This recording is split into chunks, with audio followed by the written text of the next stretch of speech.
కేంద్ర ప్రభుత్వం ఇటీవల ప్రవేశపెట్టిన వాకఫ్ ప్రొటెక్షన్ బిల్లు 2025పై జగిత్యాల జిల్లా కోరుట్ల పట్టణానికి చెందిన ముస్లింలమైన మేము తీవ్రంగా ఖండిస్తున్నామని, అభ్యంతరం వ్యక్తం చేస్తున్నామని కోరుతూ కోరుట్ల షికారి పంపు నుండి ఆర్డీఓ ఆఫీస్ వరకు పాదయాత్ర, భారీ ఎత్తున ర్యాలీ నిర్వహించి ఆర్డీఓకు వినతి పత్రం సమర్పించారు.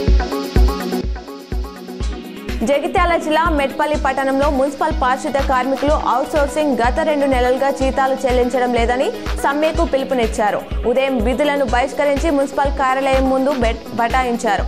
అనంతరం కూరగాయలు మార్కెట్లో భిక్షాటన చేసిన మున్సిపల్ పారిశుద్ధ్య కార్మికులు మున్సిపల్ కార్యాలయం నుండి మార్కెట్ మరియు పాత బస్టాండ్ చౌరస్తా వరకు ర్యాలీ నిర్వహించారు.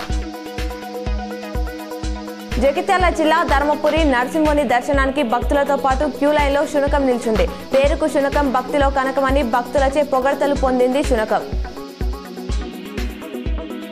విశ్వంలోనే మొట్టమొదటి పాత్రికేయుడు ఖగోళ జర్నలిస్ట్ నారద మహర్షి కరీంనగర్లో ఘనంగా జర్నలిస్ట్ వేడుకలు నిర్వహించారు. ముల్లోకాలు సంచరించి లోక కళ్యాణం కోసం సమాచార రంగాన్ని వికసింపజేసిన మొట్టమొదటి పాత్రికేయుడు ఖగోళ జర్నలిస్ట్ నారద మహర్షి అని తెలంగాణ ప్రాంత గ్రామ వికాస ప్రముఖ్ జిన్న సత్యనారాయణ రెడ్డి తెలిపారు.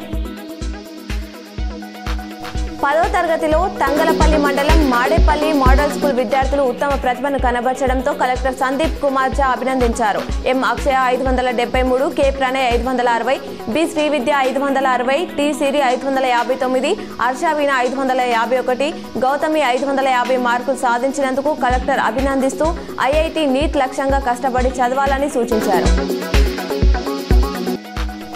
ఈ నెల 5 నుంచి 20 వరకు జిల్లాకు ఒక మండలంలో రెవెన్యూ సదస్సులు ఈ నెలాఖరు వరకు ప్రతి దరఖాస్తు క్షుణ్ణంగా పరిశీలించి పరిష్కరించాలని కలెక్టర్లకు మంత్రి పొంగులేటి శ్రీనివాసరెడ్డి ఆదేశించారు.